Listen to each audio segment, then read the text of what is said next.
Module 5, pose des rails de départ.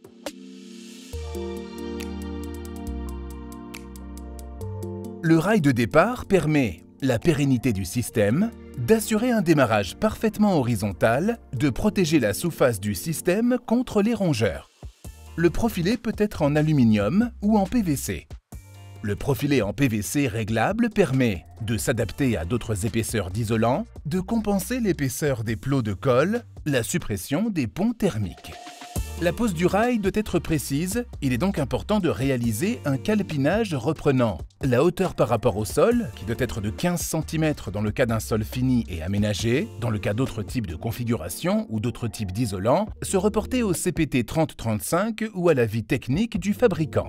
La distance entre deux fixations, qui doit être inférieure ou égale à 300 mm, la distance entre fixation et extrémité du rail, qui doit être de maximum 50 mm, le jeu entre deux rails, 2 à 3 mm, la distance entre fixation et arête du support, qui doit être de minimum 35 mm, enfin, la coupe d'onglet aux angles rentrants et sortants.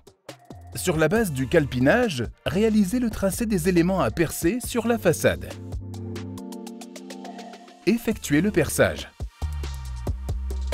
Fixez le rail de départ horizontalement à l'aide de chevilles. Si besoin, vous pouvez rattraper la planéité du support grâce à des cales d'ajustement. Attention, afin de gérer la dilatation, respectez le jeu de 2 à 3 mm entre chaque profilé.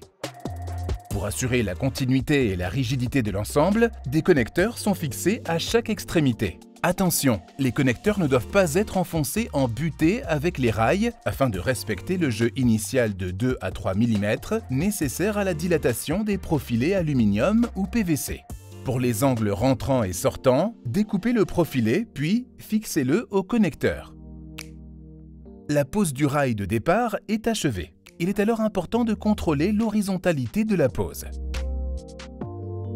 Il est très fortement recommandé d'ajouter au rail de départ un profilé à clipser afin d'assurer un arrêt parfait en bas de l'isolant. De plus, celui-ci est équipé d'une goutte d'eau qui permet l'évacuation des eaux de ruissellement. À la jonction entre deux profilés, les toiles doivent se chevaucher de 10 cm. Certains profilés de départ en PVC ont l'avantage d'être déjà équipés d'une goutte d'eau entoilée.